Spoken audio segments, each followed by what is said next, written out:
Mestre Guibeni, como sempre faço, respeitosamente, peço as suas bênçãos, agradecendo a oportunidade de esclarecimento que o senhor nos proporciona, compartilhamento da sua experiência, da sua vivência, rogando ao astral superior que nos acoberta, que possa permitir que nesse domingo nós tenhamos mais uma tarde de esclarecimento acerca das coisas do mundo espiritual. A sua bênção, mestre. Benção Cananti, benção a todos aqueles que estão nos acompanhando, como todo domingo. Domingo passado eu não tive condição de estar aqui, tinha intenção de retornar até o término, mas não consegui. O Cananti, o Guilherme, fez Sim. a live aqui da minha casa, no meu escritório, porque estava aqui em São Paulo, né? Sim, senhor. E algumas pessoas me perguntaram assim, Gozado, aquele rapaz de Brasília estava num local que o senhor está sempre aparece, né? Que esse meu espaço aqui estava um pouco bagunçado, com os livros, coisas assim, mas até isso as pessoas, né? As pessoas perguntam, né? E eu falei, não, é que ele estava em casa e eu tive que sair. Então ele ficou lá fazendo as coisas e você fez com o Yabatsara, né? Isso, nosso irmão Abatsara Isso. participou da live gentilmente. Então, primeiro eu agradeço a você pelo esforço gentil e agradeço a todos que acompanharam a live. Eu tenho certeza que foi uma excelente live, porque eu assisti depois e vi que Obrigado, meu pai. o Cananti deu uma aula aqui de várias coisas e, como eu conheço já há 20 anos, nunca deixou de ser diferente. Coincidiu, meu pai, de eu estar em São Paulo, né, no domingo, e aí de ter a oportunidade de fazer a live do escritório do senhor. Mas nós recebemos várias mensagens de pessoas perguntando pelo senhor, né? E cadê o Mestre Guibeni? O Mestre Guibeni vai participar? Tá tudo bem, o Mestre Guibeni está aí, né? Não precisa se preocupar.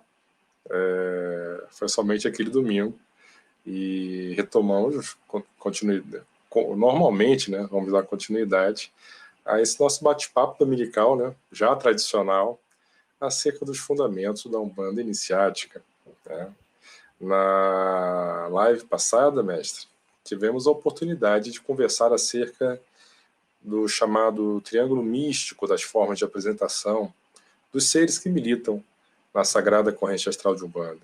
Perfeitamente. E aí falamos sobre a doutrina do Tríplice Caminho Uno, né, e como esses mestres das doutrinas mântrica e ântrica e tântrica, senhores, né, do amor puro, da sabedoria humilde e do poder cósmico realizador, a atividade positiva, neutralizadora de karmas negativos, como é que essas entidades, esses seres luminares, se apresentam atualmente no movimento religioso bandista, se valendo da roupagem fluídica de simples crianças, caboclos e pretos velhos. E dando continuidade, né, a esse assunto, um outro tema, mas como nós dissemos, os temas estão sempre interligados, né, uma vez que a nossa doutrina é essencialmente uma doutrina de síntese. E aqui apresentamos os temas separados como que em blocos somente para efeito de melhor compreensão e entendimento, né? São um recurso didático-pedagógico, mas o tema é um só. E hoje o tema proposto é a questão dos fundamentos sobre os quais o templo umbandístico ele se estrutura, né? O templo é um organismo vivo, né? Ele vive. E, enquanto tal, ele precisa estar devidamente alicerçado, firmado, fundamentado, para que aquele ambiente seja um ambiente propício para os trabalhos que vão se desenvolver naquele lugar. Então é necessário, nós sabemos, que nós, integrantes da chamada corrente física, encarnada, nós, adeptos humanistas, possamos colaborar, contribuir com o trabalho da espiritualidade, dos nossos mentores espirituais, criando um campo propício para que isso possa ocorrer. E esse campo propício é não só um campo externo, mas também interno. Então, o médium, aquele que se predispõe a ser veículo de criança, caboclo, preto velho, precisa ter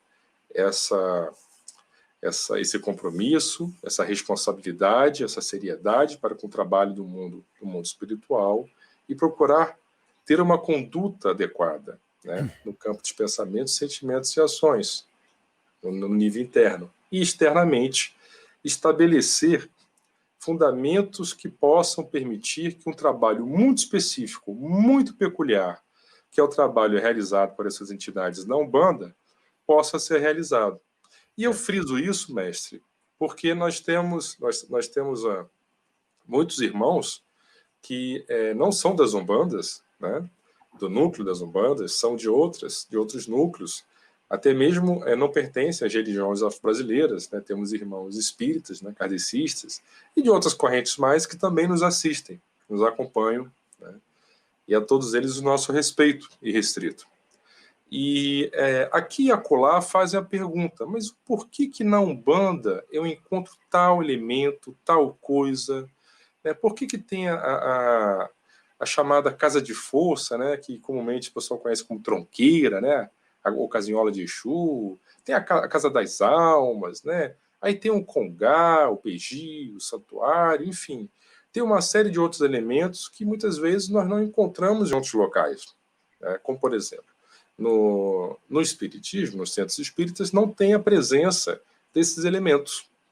Eles não costumam utilizar, dentro do kardecismo, elementos materiais que são costumeiramente utilizados. Aí surge a dúvida de muitas pessoas do porquê de na Umbanda, nos trabalhos realizados nas casas de Umbanda, se utilizar desses elementos. Então, mestre, introduzindo essa live, eu gostaria de ouvir do senhor, da sua experiência, o compartilhamento da sua vivência, mais uma vez, em que se sustenta o templo umbandístico? O que é esse templo? Em que dimensão o templo pode ser analisado, avaliado? O que devemos entender por templo? E o que efetivamente fundamentaria, sustentaria, viabilizaria o exercício do trabalho espiritual dentro de um templo de Umbanda? Pergunta de fôlego, né? Tanto é que você faz primeiro toda a conotação, a construção disso, e já é uma aula para as pessoas que estão ouvindo. E é assim que eu quero que seja mesmo, né? Sim, senhor. Eu trabalho com seres pensantes, antes de mais nada.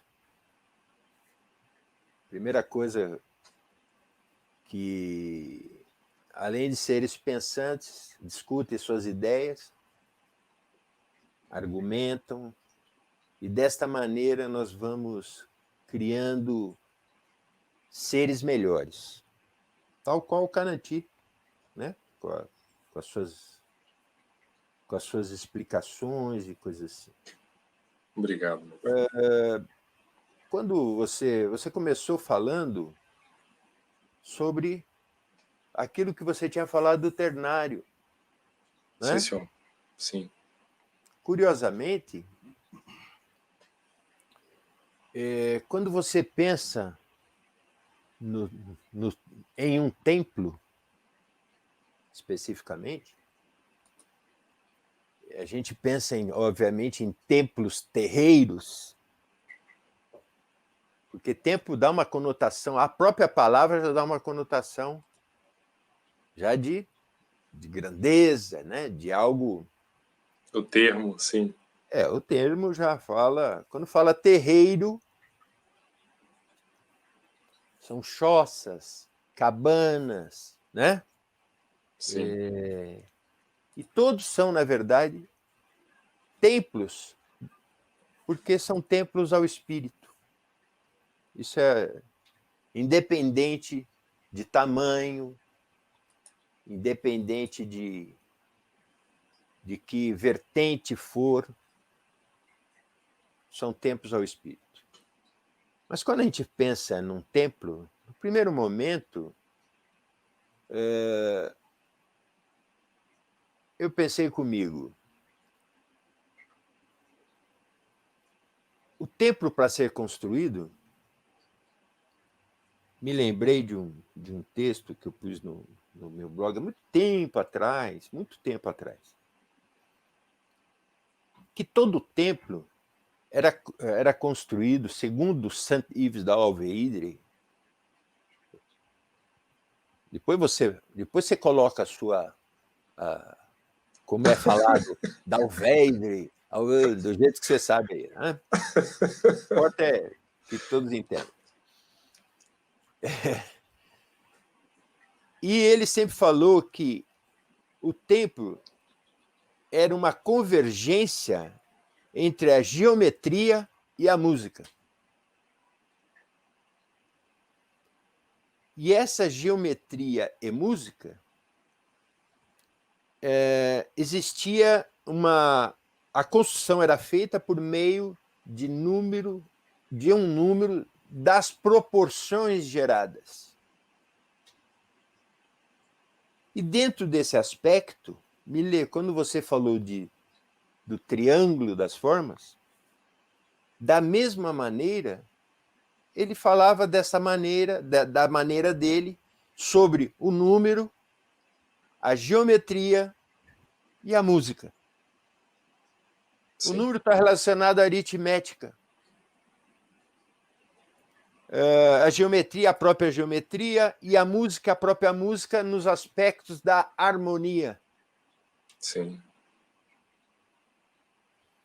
Essas três ciências deram formação, por exemplo, ao quadrivium, que falava Pitágoras.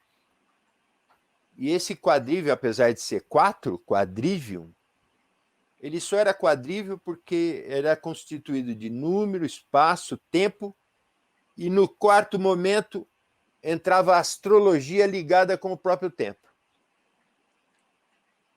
Esse é o primeiro pensamento do templo. Certo.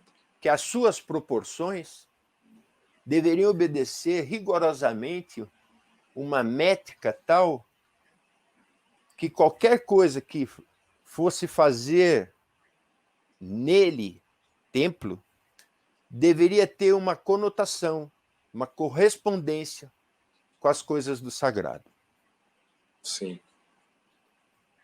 Isso na antiguidade. Então, desde os elementos ritualísticos, litúrgicos, à própria construção do templo.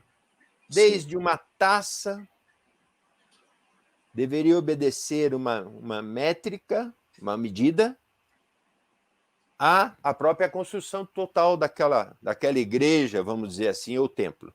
A nave, enfim. A edificação. Só que muita coisa se perdeu, foi modificada. E o que era feito tudo em busca da questão do sagrado, quando se fazia determinadas coisas, as coisas foram modificando. Mas como foram modificando? Né? Existiu um momento que, na questão das artes em si, o homem buscou, existia um Deus lá em cima.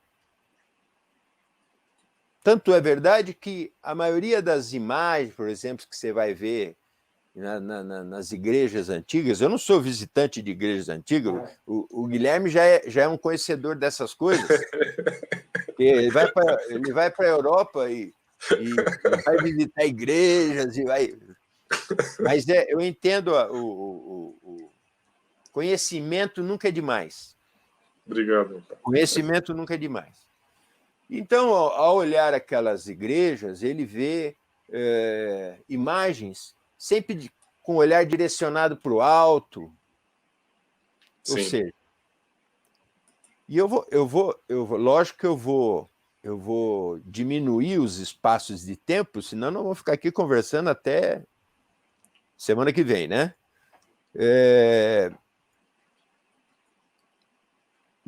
Existiu este momento. No segundo momento, as artes começaram a trazer o homem para perto deles. Surgiu, num determinado instante, do sagrado que desceu do céu. Eles começaram a inserir, por exemplo, em quadros onde existiam os santos e coisas assim, eles começaram a inserir coisas da natureza, horizonte. Não existia isso. Quem estudou um pouco de arte vai ver isso. Naquele momento, o divino estava se fazendo homem, porque ele estava já no mesmo plano. Se tinha horizonte, passou a ter o mesmo plano. Só que a gente tem essa oportunidade de ver, e se estou falando tudo isso, mas falo, o que tem a ver com o assentamento das coisas? Não, calma. Precisamos entender determinadas coisas. Sim. A gente não faz as coisas a sopetão, né? Num determinado instante, aconteceu isso na Europa, aconteceu isso, aliás, aconteceu na Europa, existiu isso com os gregos, existiu isso com os romanos, existiu isso depois com o pessoal do Oriente, e cada um buscando ter nas suas imagens, nos seus assentamentos, coisas pertinentes à sua cultura. Então, se a gente pegar as coisas na Índia, um pequeno exemplo, nós podemos notar que tem divindades que têm rostos que parecem homem ou mulher. Se a gente pegar algumas pinturas deles, vai ver, por exemplo, um Krishna, ou vai ver um Krishna com aparência de homem ou de mulher, dando a conotação que o divino não tinha sexo. Sim. Aparentemente. Também existia na Índia antiga estátuas que mostravam divindades ou seres divinos, bodhisattvas, taras, enfim, que estavam relacionadas às coisas das coisas deles, que sempre tinham no seu movimento, na sua estátua, um movimento como se fosse um processo helicoidal, um processo como se tivesse torcido. Não sei se vocês repararam essas coisas. Por quê? Porque se eu lembrar da Kundalini, a Kundalini, que é uma energia que corre aqui na coluna, que sai lá de baixo e corre pela coluna, ela vai se intercruzando, certo? Sim. E causa quando eles põem isso naquele objeto sagrado, eles querem demonstrar que aquela entidade que ele estava representando era uma entidade que já tinha alcançado a ascensão da sua Kunda, a ascensão da sua Kundalini. Parecia curiosamente, um DNA. Se você cadeia de pensar DNA. bem, que é aquela escada torcida, né? Sim, Entrecruzamento, ou seja, alcançou a sua ascensão. Isso aparece porque eles tinham uma outra, devido à sua cultura, uma outra noção de elevação espiritual. Eles buscavam eles buscavam serem iluminados, eles buscavam ter uma outra percepção. sim, Cada local falavam de formas diferentes, mas mostravam o homem, a natureza e o divino. Tal qual você citou no início da conversa, e eu continuei falando a respeito disso.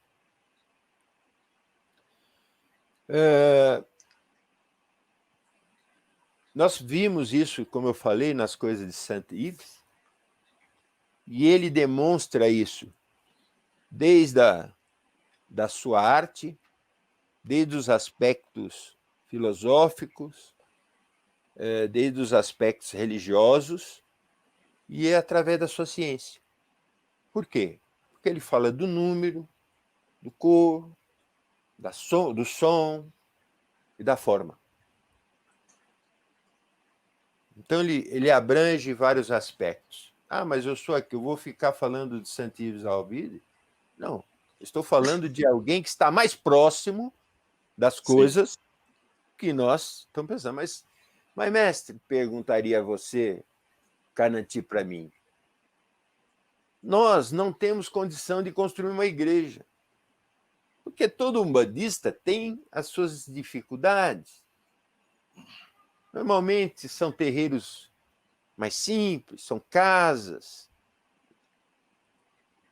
mas todos têm as coisas do sagrado, da natureza e do próprio homem, que é a corrente mediúnica. Certo? Sim. Agora, voltando à questão do templo, eu não posso esquecer nunca que todo templo é feito para o homem. Todo templo é feito para o homem. Por quê? Para o homem entrar em contato com as coisas do sagrado. E eu digo para você, não só o templo, como todas as outras coisas que tinham relação desse aspecto dinâmico, homem, deuses, natureza, ou Deus, tinham essa relação. Um dia eu dei um exemplo aqui, quando eu falei, olha, você estava falando da cruz, lembra? Lembro dos Você lembra símbolos, disso? Você dos falou da poderes cruz do Senhor iniciados. Jesus, eu falei, mas a cruz do Senhor Jesus também não tem só essa conotação. Para o africano, ela tem uma outra conotação, onde lhe fala dos quadrantes. Ele tem 4 dias por semana, não tem 7. Ele tem uma outra relação.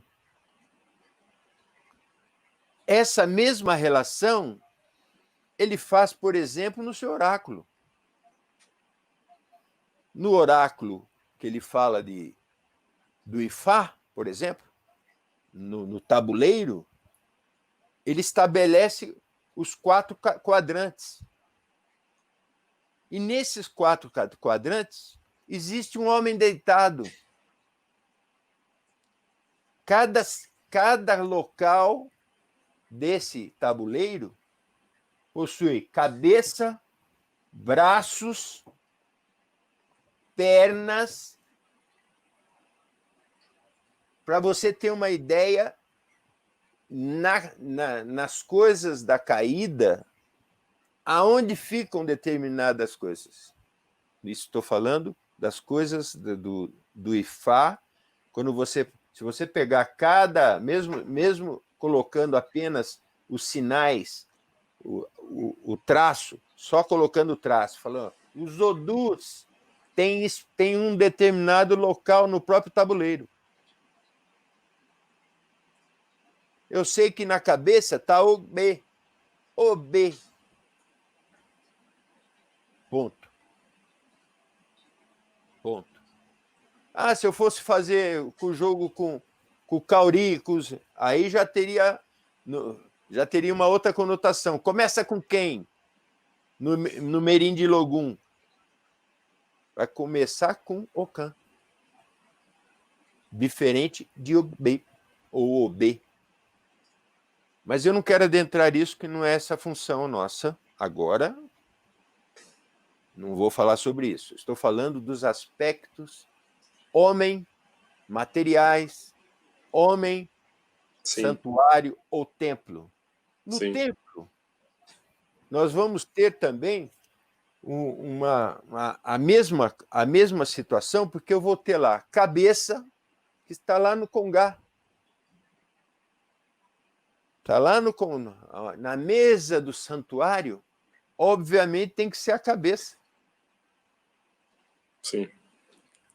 E na Umbanda esotérica iniciática, vai existir no seu espaço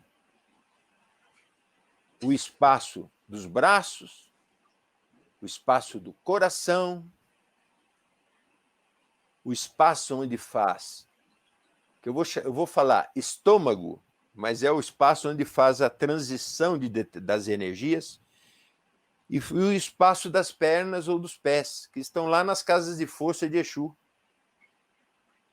Quem conhece a Umbanda esotérica, o iniciático vai entrar, tem a casa de desagregação, a casa de agregação.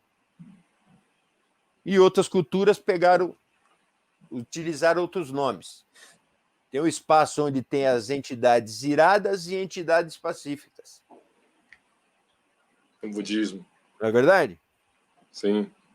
Iradas porque eles são nervosos? É sim, de certa maneira. Tem coisas que, para ser movimentada, nós precisamos estar... Dá uma pimentada. Exatamente. Às vezes, a coisa para andar, para girar a roda, você precisa criar uma certa... Botar um pouco de dendê. Você pega com uma certa ira, você consegue criar uma força e você consegue sai da inércia. determinadas coisas. Então, tudo está relacionado. Sim. Até a mesa do templo está relacionada. Não basta se a gente quiser fazer uma banda esotérica ou iniciática, não basta chegar lá e falar assim, vou pôr essa mesa aqui imensa, ou pequenininha, e vou pôr essas coisas aqui assim, assim, assim. Você pode fazer, vai ter uma resposta positiva das entidades, coisas assim, vai ter. Se você quiser acrescentar esses detalhes que eu estava falando aqui, de medidas, né, de proporções, Sim. e essas proporções terem uma conotação, uma correspondência com as suas coisas verdadeiramente, vai ter que seguir uma determinada proporção. Eu não vou parar aqui, eu vou mudar um pouco ali. Você tem alguma coisa que queira colocar? Só para eu poder tomar um gole d'água. Ô, meu pai. Senão, eu tô vendo que só tá... Estou falando. Não, eu queria aproveitar para poder dar um saravá para o Charles Oliveira, Valéria Brito, Ju Silva, Pamela Gomes, Herbert Júnior, Márcio Baltazar, o Yabate Sara, a Vera, o Fábio, Carla Vieira, a Carmo Solera está aqui, enfim, ao Ronedo, Damião, sim, irmã, para quem não conhece, né? Paulo Edir, Aracibaba, Ricardo Marçal, Yabatayara, André Carvalho, acho que eu citei a todos, né? A todos no Saravá Fraterno, muito obrigado por estarem nos acompanhando. Agora são 5h30 aproximadamente. Você falou que o André está aí, né? Tá, sim, senhor. André, só aproveitando o ensejo, é que às vezes o André me pergunta coisas e eu estou correndo, ou estou no trânsito, então a gente acaba... É muita gente que fala, muita Sim, gente que a gente conversa. Então, não é todo momento que dá para a gente responder desenvolver certos assuntos. imediatamente, ou coisa assim. Sim, Então, eu peço desculpas se eu não pude respondê-lo adequadamente. certo. E também, além do André e todos esses que eu citei, participaram aqui no chat agora, o Jean, a Maria Elvira e o Damião também está mandando mensagem. A todos, o nosso Aranoã, muito obrigado por participarem de mais desse bate-papo. E, mestre, eu sou apaixonado por essas coisas, né? Eu acho fantástico. E a universalidade desses conhecimentos, como que todas as tradições se preocuparam com essa questão da estruturação da vivência do sagrado e da ética do sagrado. Como é que isso se traduziu nos templos iniciáticos, como é que a gente consegue perceber a preocupação que existia pelos sacerdotes em efetivamente criar um ambiente propício para que os trabalhos pudessem ser realizados. O senhor falou que desde os menores objetos empregados dentro da ritualística, dentro da liturgia, né, todos eles eram preparados, eram concebidos, não só o seu formato, né, mas o próprio material que o constituía, né? Que metal eu vou utilizar, né? Que mineral, que metal, qual é o peso, qual é a proporção, qual é a forma, com que propósito, né? As próprias dimensões, né, do templo, a questão dos quadrantes que o senhor falou também, né? Norte, sul, leste, oeste, né? O templo vai estar posicionado, né, voltado para qual cardeal e o porquê disso, Sim, né? Então, a correspondência do ambiente templário, né, do corpo do templo, com as sim. próprias linhas de força que existem na natureza, né, colocando em harmonia. Né? E por que disso tudo? Por que de todos os elementos estarem em harmonia? Né, para que você possa criar esse ambiente propício e potencializar o trabalho que ali está sendo realizado. Né? E as pessoas poderiam perguntar, mas o que tem a ver forma, a constituição do material, se é metal, se não é, né? Ou a forma, ou a cor, né? Ou a vibração, enfim, com Umbanda e com orixás, né? E nós sabemos que os orixás, né, ou araxas, como são chamados na Umbanda iniciática, são senhores de faixas vibratórias no universo astral. Eles presidem essas faixas vibratórias e regem-na. Todos os seres e coisas que eventualmente se encaixam, né, por afinidade dentro de uma faixa vibracional estão relacionados a esse orixá, a essa potestade cósmica, né, a esse ser espiritual. Então, existe uma íntima relação entre as vibrações, as cores, né, os sons, a luz, as ondas eletromagnéticas, né, mecânicas, enfim, e os orixás e a Umbanda. Por isso de nós, por meio da Umbanda iniciática, lutarmos por resgatar essas coisas, né, de um passado que se perde na noite do tempo, e buscarmos vivenciar novamente esses aspectos do sagrado, nos atentarmos para essa questão. Né? Então, quando temos a oportunidade, porque não é sempre, como o senhor colocou, não é sempre que você tem a oportunidade, mas quando nós temos a oportunidade de poder atentando para essas questões, estabelecer um tempo, um local, de acordo com essas questões, então a medida do santuário, né, os objetos que estão no santuário são todos arqueometricamente, né, predeterminados, pré-estabelecidos, né, assim como todos os objetos da iniciação também têm um porquê, desde a guia cabalística, as medidas da cruz, do triângulo, da espada, enfim, de todos os símbolos do iniciado, né, de tudo que existe no interior do templo, tudo existe um porquê, uma razão de ser. Né, e tudo vibra dentro de uma faixa vibratória que guarda correspondência com o orixá. Né? Daí o porquê de nós nos atentarmos para a forma, para a cor, né, para a vibração, para a constituição dos materiais, né? E a questão do oráculo que o senhor falou, né, na base, a partir do desenvolvimento da ideia da tríade, né, sobre a qual todos nós estamos estruturados, o divino, o sagrado, os homens e a natureza, né, é fantástica. Quando o senhor falou da questão da tradição de Orunmila Ifá, do sacerdote, do Babalaô, senhor dos mistérios, dos destinos das humanas criaturas, né, e do tabuleiro de Fá, do Oponifá, né, você tem essa imagem que me veio à mente quando o senhor falava, traduziu exatamente essa tríade. Né? Ali você tem o divino, você tem o humano e você tem a natureza, o cosmos. Né? Então você tem o sacerdote de Orunmila Ifá, né? O Babalaô, senhor dos mistérios.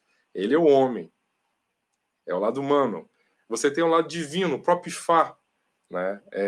As vozes harmoniosas do verbo, falando, alimentando, orientando o sacerdote, direcionando. Né? E você tem o sustentáculo, né, vibracional, o suporte que é empregado, o elemento material, o tabuleiro de Fá e tudo que vai nele, o Opon. Né? Então é a natureza e o cosmos ali representada. E o tabuleiro fala, a boca se abre. É um corpo, como o senhor falou, é um ente vivo. É por isso que precisa ser alimentado. É por isso que o tabuleiro precisa ser alimentado, assim como o templo precisa ser alimentado. As pessoas falam, por que no templo de Umbanda tem tanta coisa? Tem tanto elemento, eles colocam tanta coisa? Porque é um organismo vivo, como o senhor falou. E se não for alimentado, ele morre. Literalmente, ele morre. Então, é necessário que ele ganhe vida. E ganhar vida, dar vida, não é simplesmente você pegar, contrata o pedreiro, levanta 4 paredes. Né? Tem mistério, tem heró. Que são as coisas. Pois não, termine. Não, meu pai, perdão. Não tem.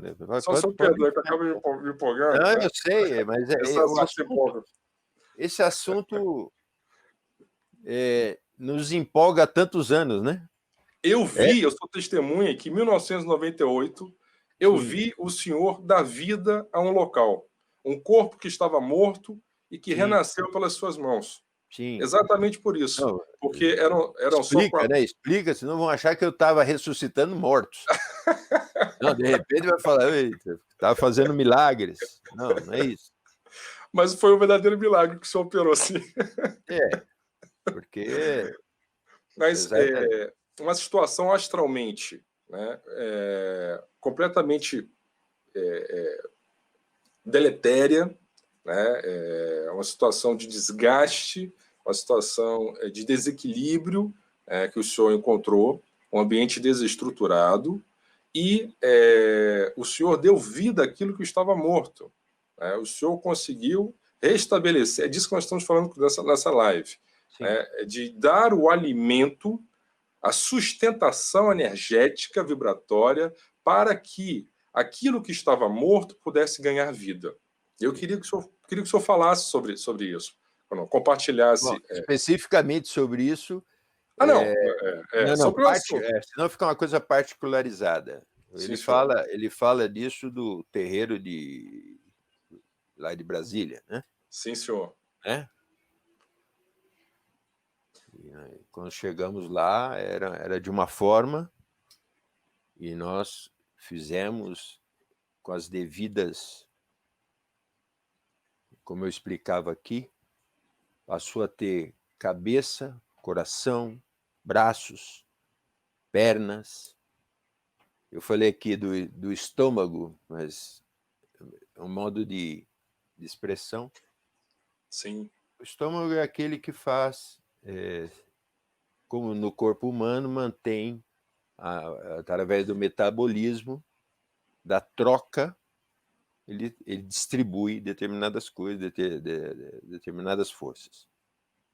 No terreiro não funciona diferente. Existe em cada ponto aqueles que têm essa condição de fazer isso, obviamente. Primeiro precisa saber fazer isso. Segundo, não basta ler no livro, falar assim, eu vou colocar isso, crio um buraco aqui, coloco... Né? Não é assim. no caso foram feitos buracos, esse buraco tinha ligações com fios, com fio de metal, foi colocado determinados elementos em cada espaço, e cada elemento tinha a ver com aquele espaço especificamente, óbvio. No caso, estou citando Brasília porque era um terreiro grande, de espaço grande, como ainda existe lá, e lá existe todos esses assentamentos, desde as pedras específicas, desde das coisas das ervas, enfim. Como era algo que falava sobre as coisas da Umbanda, esotérica, iniciática, foram feitos assentamentos pertinentes a esta corrente. Ou seja, eram sangues, mas não sangues de animal imolado, né? Porque você pode, no caso lá tem o sangue vegetal, o sangue mineral e o sangue animal, mas de uma forma, você pode substituir esses animais que não deveriam ser imolados, mas por uma outra forma. Mas não vou adentrar isso aqui. Isso aqui não interessa ao que nós estamos falando. Como é uma live, nós estamos aqui nessa conversa entre eu e você e outras pessoas ouvindo e falando, né? Eu não consigo ver as pessoas, mas não tem importância. Você depois vai respondendo, e eu já de antemão já cumprimento a todos que aqui entraram. Esses elementos que foram colocados nesses espaços são elementos, quando a gente fala em sustentáculos vibracionais, óbvio, se eles têm a função de vibrações, eles possuem cargas positivas e negativas, tanto é que existe uma dinâmica de entrada de pessoas, quando você tem essa possibilidade de ter um templo assim, as pessoas entram por um local, saem por outro, ou seja, elas percorrem uma linha de vibrações, e existe nesses espaços elementos que são imantadores, elementos que são emissores, elementos que são dissipadores e neutralizadores. Óbvio, dissipadores e neutralizadores eu vou concentrar nas coisas de quem? Nas coisas óbvias de Exu, né? Mas isso já vem lá da frente, onde está o Congá, porque existe, se eu falei, se entra por um lado e sai pelo outro, essa corrente energética que está saindo vai ser dissipada, vai ser neutralizada, se são coisas negativas, nesses espaços destinados às coisas de Exu. Através do quê? Através dos elementos que ele coloca lá, através do sinal riscado, que faz a ordenação do Exu, no caso da Umbanda, que utiliza, Umbanda iniciática esotérica, utiliza de sinais desagregadores, de sinais neutralizadores ou dissipadores, conforme o que eu acabei de dizer. O Congá tem sinais que imantam. O Congá tem sinais que emitem forças. Muita gente fala assim, gozado, você não tem estátua no seu terreirinho? Mas a gente entra no Congá, existe uma fixação. Você olha, existe algo que faz você fixar a sua visão. além de fixar, ele traz uma paz, uma tranquilidade, uma serenidade. Outros vão falar, olha, no Congá, parece que tem uma luz ali. E tem mesmo. E tem mesmo. E tem mesmo. Se é a cabeça, é a luz. Certo? Sim. Se é a cabeça, tem que ser a luz. Tanto é que em outras vertentes, o próprio termo orixá, né? Senhor da cabeça, né? Senhor da cabeça. Senhor Orixá da é o Senhor da luz. luz, né? Senhor da Sim. luz. Como eu falei, eu exemplifiquei aqui, falei dos hindus, dos budistas. Eu sempre cito essas coisas aqui para, mas você está mais próximo dessas coisas? Não. Na verdade, nós estamos próximos de todo mundo. Ah, não, você não está mais próximo do africano. Como não?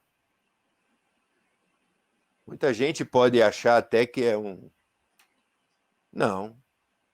Os nomes, nós estamos falando de algo que é síntese. Se é síntese, nós estamos próximos de todo mundo. Se eu pegar o africano, que a gente estava falando sobre as estátuas, a parte que mostra lá na questão do sagrado no seu corpo, o africano demonstra tudo através da dança. Não é através da dança? Os movimentos? Sim. Sim. O indiano tem danças que, através dos mudas, da forma da mão, vai contando histórias. Sim. O chinês é a mesma coisa. O tibetano, a mesma coisa. Então, se o negro é assim, o branco é assim, o vermelho é assim, porque o vermelho também tinha esses aspectos, de exemplificar através da dança, das caminhadas que eles fazem. Basta ver hoje o índio atual para imaginar esses povos na antiguidade.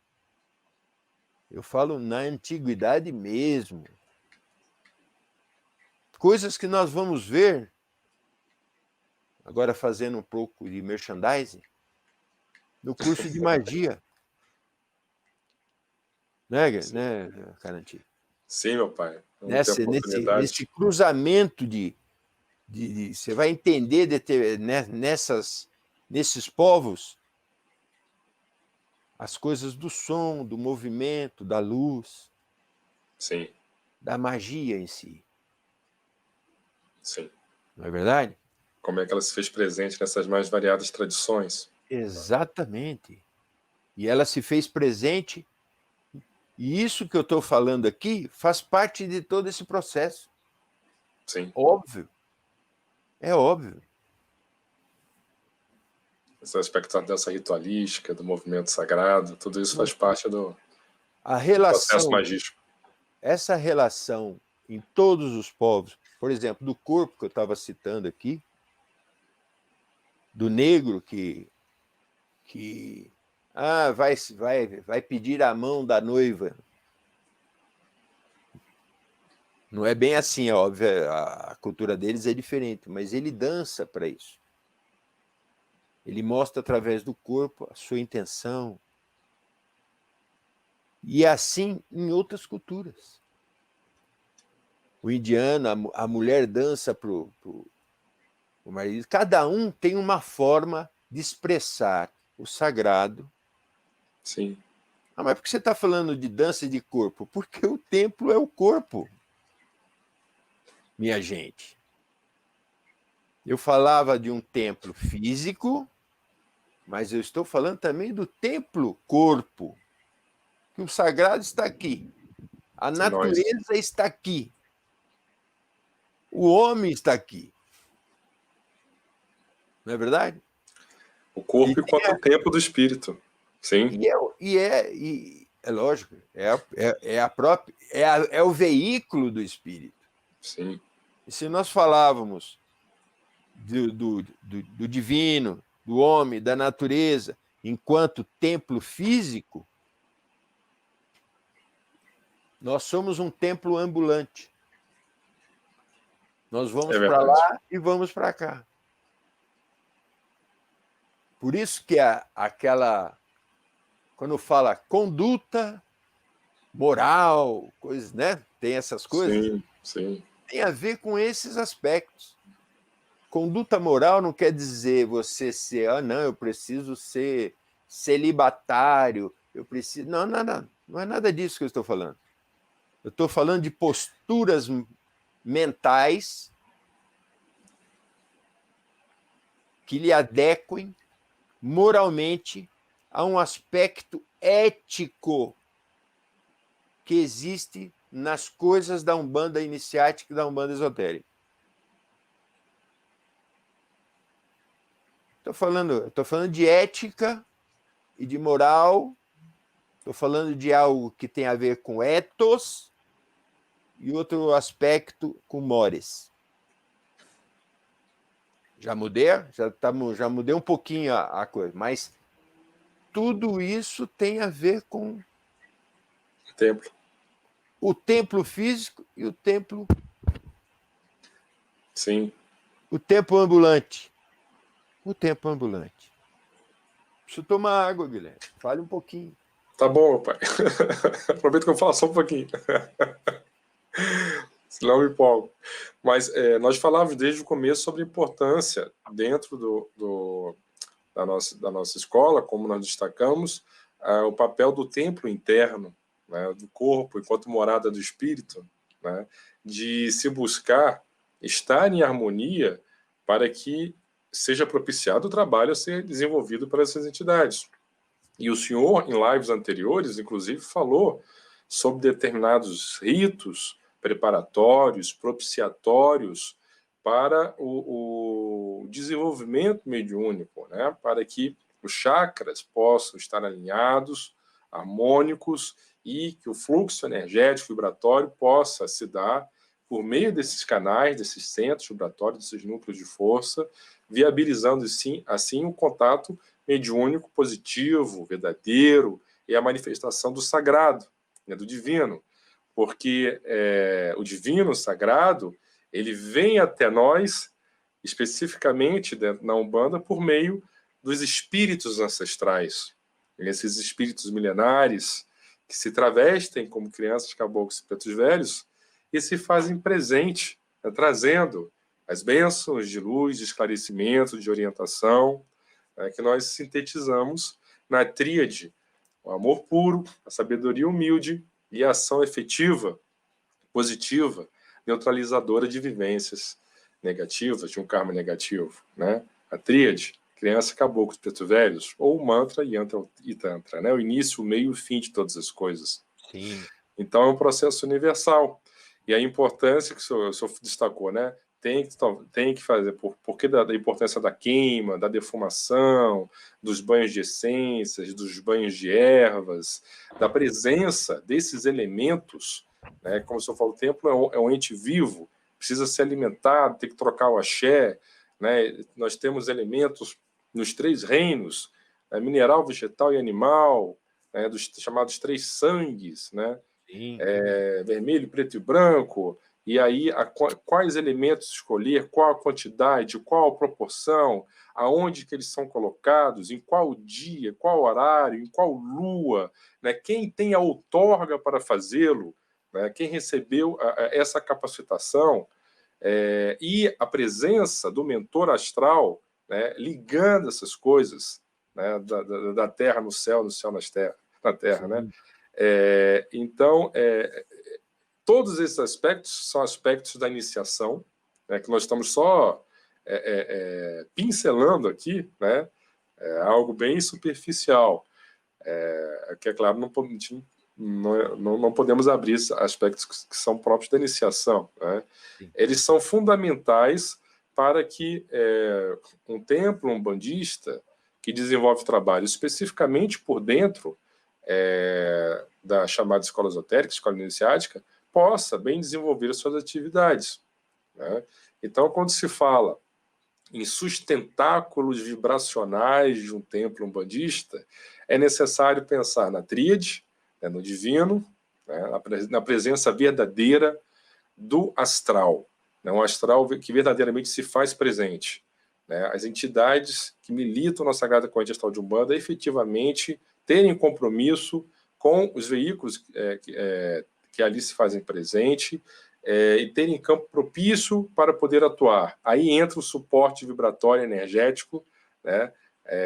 Entra o cosmos, entra a natureza, entra a presença do axé, dessa energia que é dinamizada, né, de acordo com a necessidade dos trabalhos, e entra a questão do humano, do homem, né, da corrente mediúnica, da importância de você ter uma pessoa capacitada de conduzindo os trabalhos, direcionando os trabalhos, uma pessoa que tem essa outorga do astral superior, ordens e direitos de trabalho para tal, a importância da corrente ser efetivamente uma corrente, um elo inquebrantável, estar unida, firme em um único propósito, buscando trabalhar junto com a espiritualidade, pelo próximo, a confiança que a corrente mediúnica deve depositar no seu dirigente, no mestre, no seu mestre, discípulo para com o seu mestre, e mestre para com seus discípulos. É uma relação de mão dupla,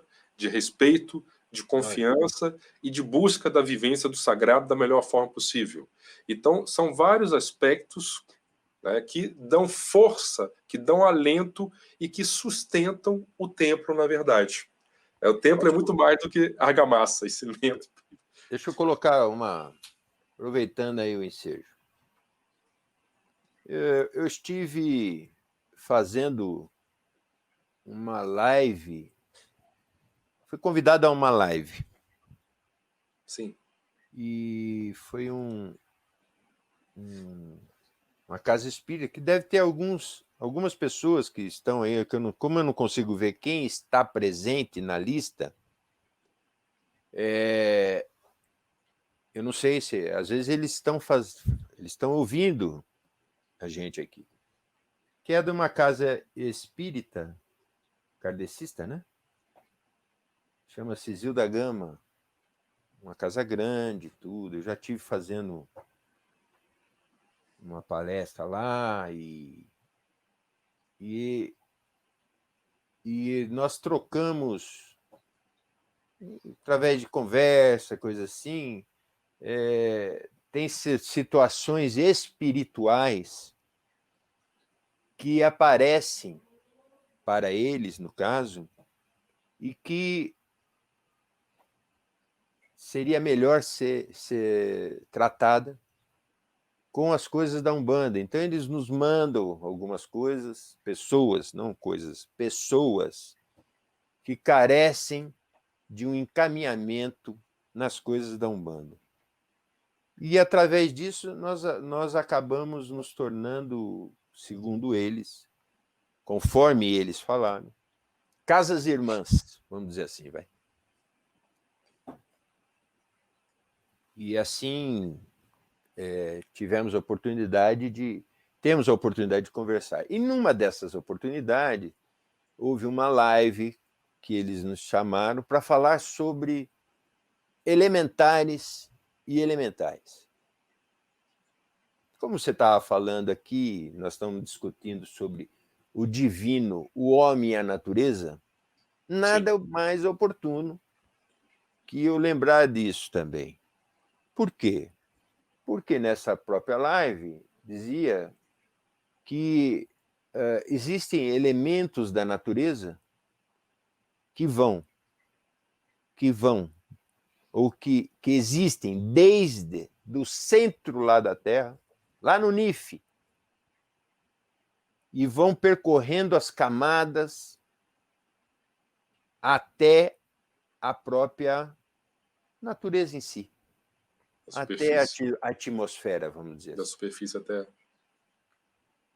Nós, umbandistas, nós utilizamos da natureza, dos sítios da natureza, no intuito de trazer saúde, no intuito de trazer equilíbrio, no intuito de trazer harmonia, no intuito de dissiparmos forças, no intuito de transformar determinadas situações até financeiras.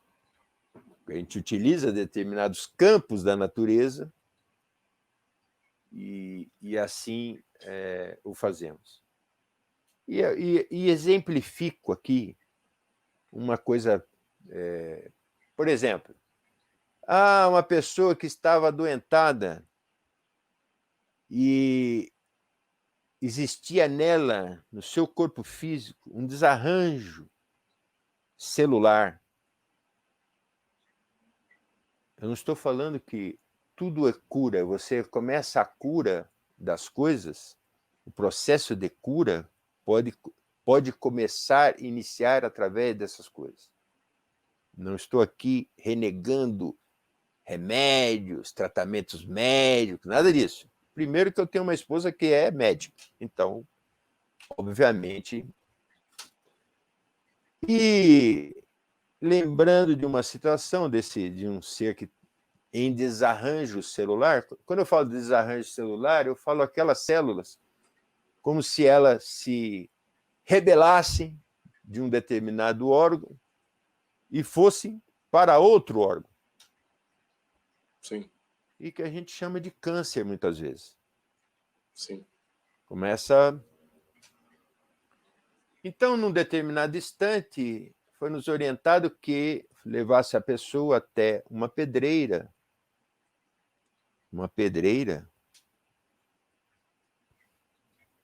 e lhe encostássemos essa pessoa na pedra e, obviamente, com determinados sinais, determinados elementos, nós, buscando a coesão daquela pedra, transferíssemos a energia coesiva daquela pedra para aquela pessoa, para poder começar a restaurar aqueles processos que estavam em desarranjo.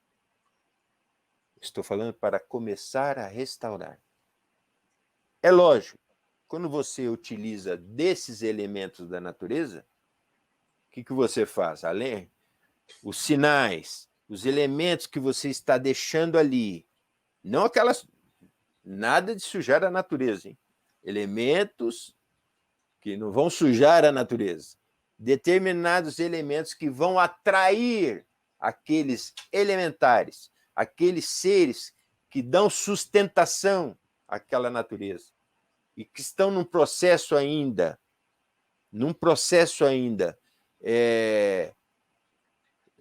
como é que eu posso dizer assim, inicial. Eles são puros.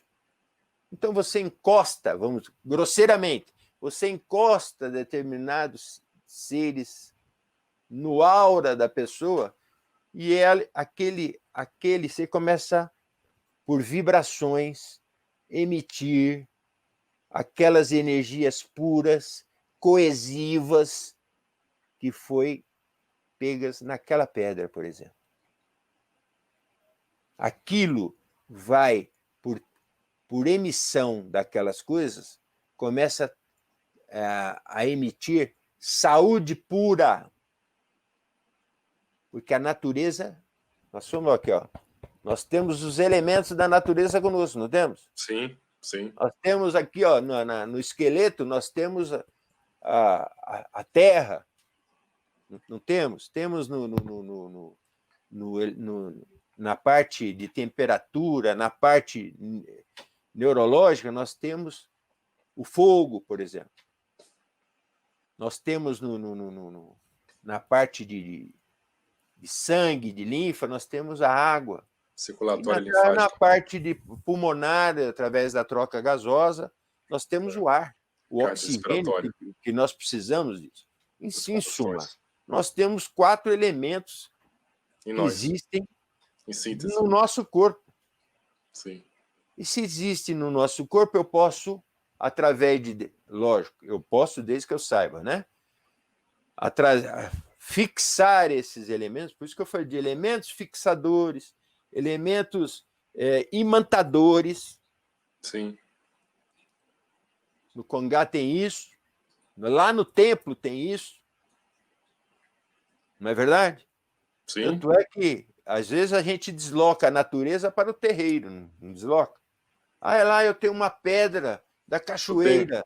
Altar do Senhor das Sete Tem? Cachoeiras, a Então, representação. na verdade, eu desloquei a natureza para ali para dentro. No meu caso, eu tenho uma ligação com as coisas do Senhor das Sete Cachoeiras, Sim. o caboclo Xangô das Sete Cachoeiras, Sete Cachoeiras, como eu tenho o caboclo das Sete Ondas. Como tem elementos do mar, enfim, é um deslocamento. Só um minutinho. Cafezinho de preto velho. Exatamente. Então, se eu fiz isso, e eu estava falando lá dos elementares, dando um exemplo lá da... Lógico que eu falei outras coisas, tal, mas porque tá pertinentes à casa, né?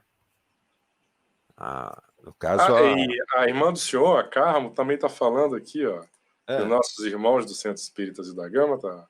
Alguns amigos do Centro Espírita estão assistindo. Que bom. Sejam bem-vindos sempre. São pessoas muito dignas. Sim. E realizam um trabalho enobrecedor. Inclusive, dia 31, eu vou ter a oportunidade de fazer, né? De participar de um encontro com nossos irmãos do Centro Espíritas e o da Gama. Vai falar sobre zonas espirituais, né? Locais espirituais. Isso. Sim. É isso? Sim, senhor. Maravilha.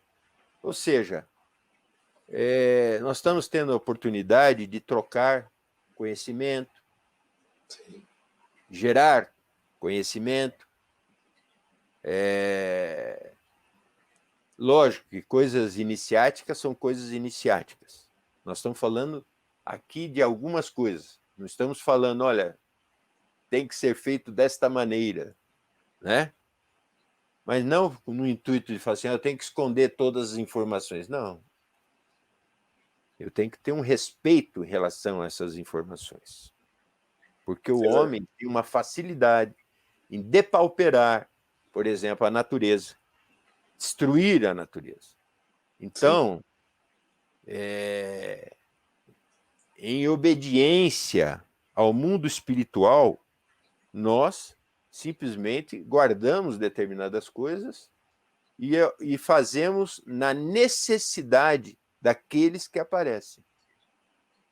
Né? Como eu falei, não é só de saúde, é de amor. Todos estão naquela situação. Ou é saúde, ou é amor, ou é dinheiro, ou é o espiritual. Não é assim? Basicamente, esses quatro grandes. Então, nós utilizamos desses sítios vibratórios da natureza para que possamos manter rígido a nossa constituição etéreofísica. Precisamos dos banhos, precisamos das defumações, precisamos de banhos de descarga, precisamos de banhos de imantação, precisamos de banho de harmonização. É isso que se aprende na Umbanda, para que, ao manter o corpo rígido, possamos ter. É como se no templo, já que nós estávamos fazendo uma analogia com o templo, as paredes, a fundação precisa estar forte, as paredes precisam estar fortes, o telhado precisa estar forte. Apesar que, falando em telhado, se eu pensar nisso, estão caindo um pouco meus cabelos. Mas faz parte do tempo, né? Faz parte do tempo. É inexorável, né? É inexorável. O tempo é inexorável. Então, dessa maneira, Cananti, sim, pai. Nós falamos da natureza. O homem, por si só, não precisamos, porque a corrente mediúnica, constituída de várias pessoas, a cada um, né, damos aquilo que é necessário, obviamente, porque se é uma casa iniciática, cada um vem com uma história. Sim. Cada um vem com necessidades e vem com algumas coisas que ele viveu, que podem colaborar com novas oportunidades para ele e para os seus. Sim. Então, da mesma maneira, e a questão do divino, o divino está, além de você favorecer através de toda essa rigidez que eu falei para o corpo, através das relações humanas, através do desenvolvimento da percepção, da consciência, através de rituais que favoreçam esses aspectos, obviamente, ao favorecer esses aspectos, nós estamos favorecendo ao divino que existe nele, que existe no homem, que existe no templo, né? Porque eu, fazendo tudo isso, eu estou colocando para fora algo superior daquele ser. Eu deixo de fazer com que aquele homem, que um homem no sentido homem, humanidade, né? Aí está incluso todos os... homem, mulher, enfim, estão inclusos todos.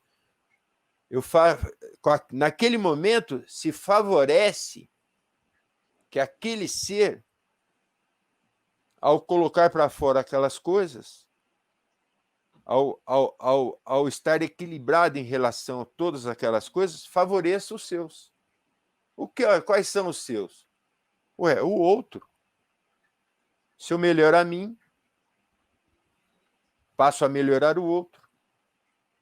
Se eu olho eu olho eles. Perdão. Ou eu olho nós, eu olho eles.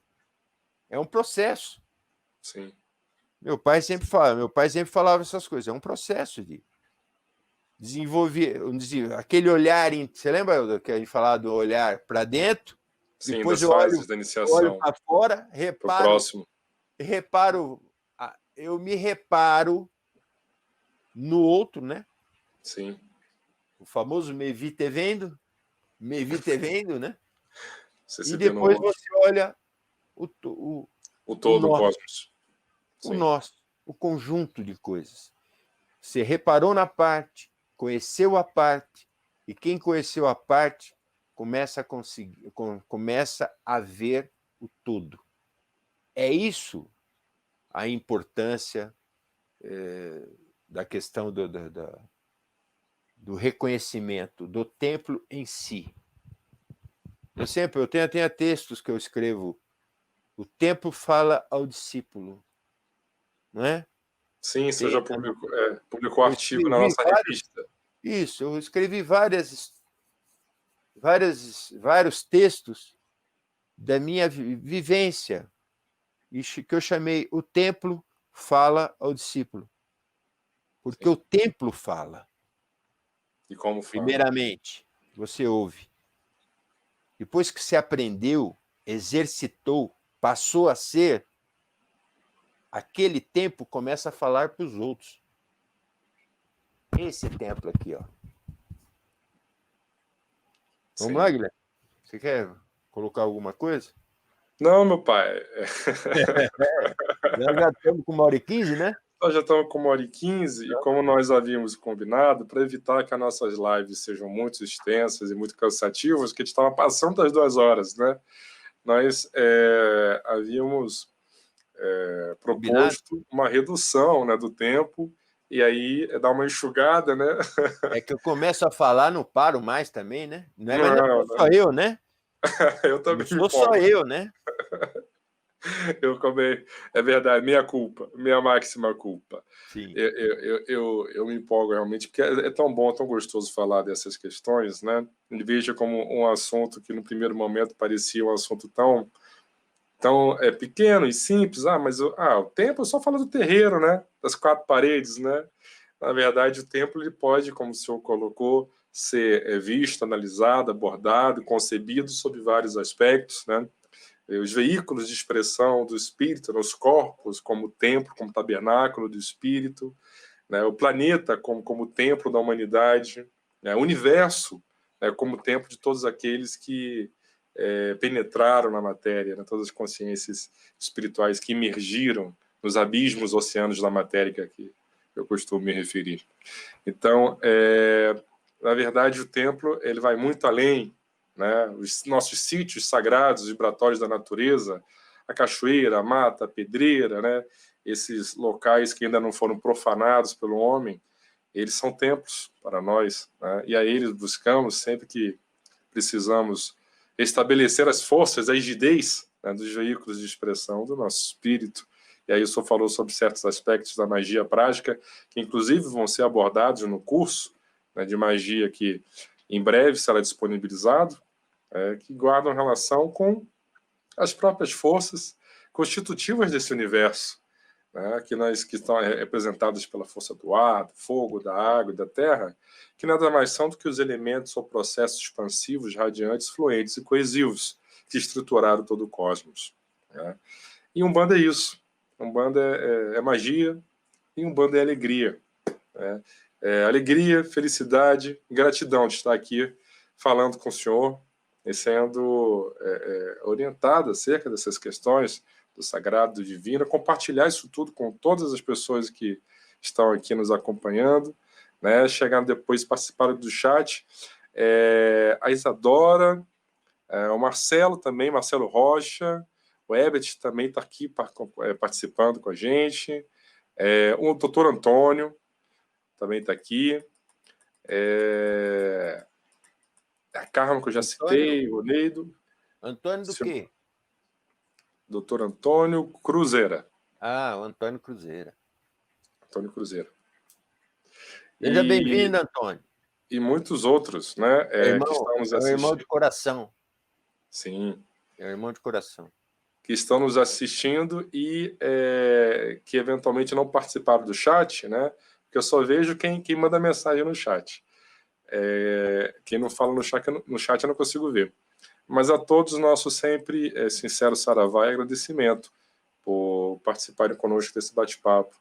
Meu pai, agora chegando a 1 hora e 20 minutos, o senhor gostaria de fazer as suas considerações finais?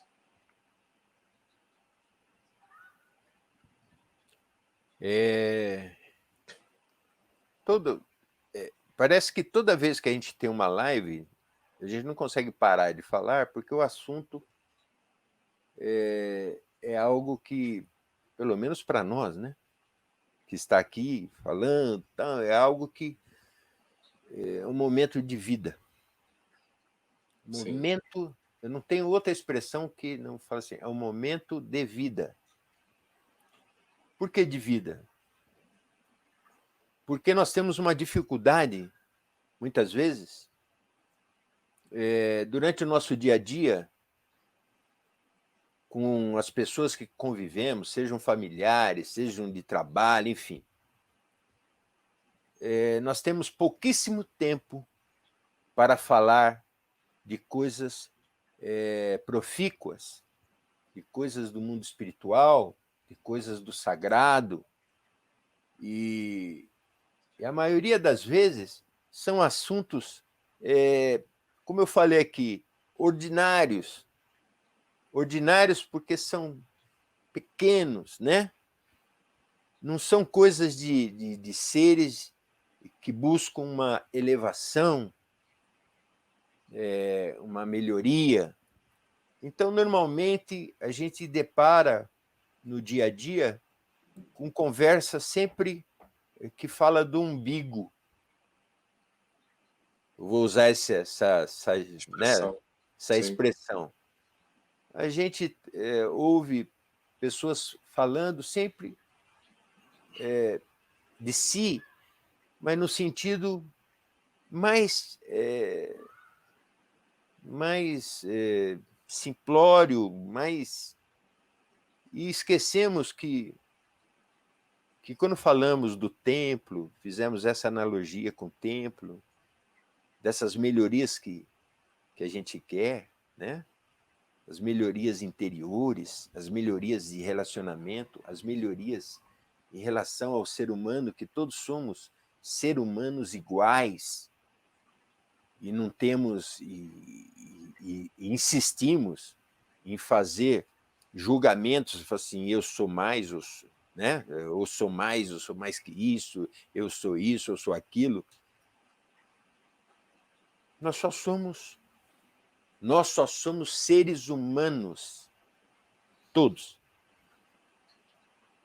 Falar muito fácil, todos vão para o mesmo lugar, todos têm o mesmo destino. Não, não é todos têm o mesmo destino.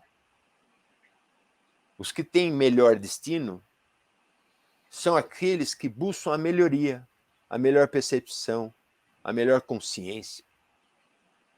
Olhar o outro, como eu falei aqui, como a si mesmo, como Cristo falava de amar ao próximo como a si mesmo. São palavras que muitas vezes são utilizadas daqui para fora. Não é daqui para fora. Não é do coração para fora. Então, quando é assim, nós devemos rever essas situações. Porque o templo vivo do Espírito somos nós. E cada vez que nós falamos, por isso que eu estou falando aqui, cada vez que nós falamos aqui, dá uma sensação de vida, é porque o templo está falando. O templo está tal qual a gente fala, poxa vida, eu quero chegar lá no templo, olhar o templo, cantar uns pontos, fazer, né, aquela defumação e coisa assim e tal. Mas alguns carregam o templo dentro de si. Toda vez que falam em vida, transformam vidas, motivam, trazem esperança. Não é assim? É, meu pai. É assim. É. Quando eu me lembro, muitas vezes, eu via meu pai falando, parecia que chegava perto dele, as coisas que existia aquela confusão dentro de mim se dissipavam. Ou coisas que eu tinha uma certa dificuldade, aquilo ficava fácil. Ou aconteciam. Por quê? Porque ele tinha o tempo dentro dele. E quando ele falava, era o tempo que estava falando. Era um tempo ancestral. Quando ele falava, eu tenho a ancestralidade atrás de mim. Por quê? Porque a ancestralidade habita o templo. E eu quero deixar aqui para vocês, da mesma maneira que eu senti um dia, eu gostaria que todos sentissem essa vida, essa força que transforma, que liberta, que faz sermos melhores, e não através de palavras fáceis, não. Através verdadeiramente da luz da mente, da harmonia do coração, do equilíbrio do corpo físico, que todos possam ter. Infelizmente, eu não pude ver quem entrou, mas não importa, eu estou falando para todos. Para os meus filhos de santo, os meus filhos discípulos, os meus irmãos de santo, aonde estiverem, que as bênçãos de orixás, guias e protetores se faça presente na vida de todos vocês e que a casa de vocês, o tempo de vocês possa fazer morada desse espírito que eu falei. Benção a todos, paz no coração, hoje, agora e sempre, que assim seja. Benção Mestre Riberi, muito obrigado pelos ensinamentos compartilhados nessa live de hoje. A todos os irmãos que nos honraram com a sua presença, Aranauã. Essa e as nossas outras lives estão todas disponíveis nos nossos canais, em especial no canal do YouTube. Senhor, pois não, meu pai. Só uma. Essa semana, sem Sim. falta, vai sair a data do curso de magia, que é o nosso primeiro curso, né, Guilherme? Sim, senhor. E as questões de como fazer inscrição, etc, etc, etc. Certo? Certo. Os Sem detalhes. falta, isso Sim, sai. senhor. Vamos compartilhar nas nossas redes sociais, para que todos que tenham interesse possam participar desse curso que vai trazer aspectos inéditos, né? Só reafirmando, não vamos aqui nos limitar a reproduzir o conteúdo de obras literárias, mas vamos trazer aspectos inéditos relativos às questões da magia, certo? Estão todos desde já convidados. E quem por acaso não teve oportunidade de nos acompanhar, perdeu parte dessa live, alguma outra live que fizemos, como eu disse, estão todos disponíveis no nosso canal no YouTube. Mestre Riberi, sua bênção, muito obrigado mais uma vez, até domingo que vem, né? Se os arachas se permitirem, a todos, luz na mente e paz no coração. Aranauã. Ainda não.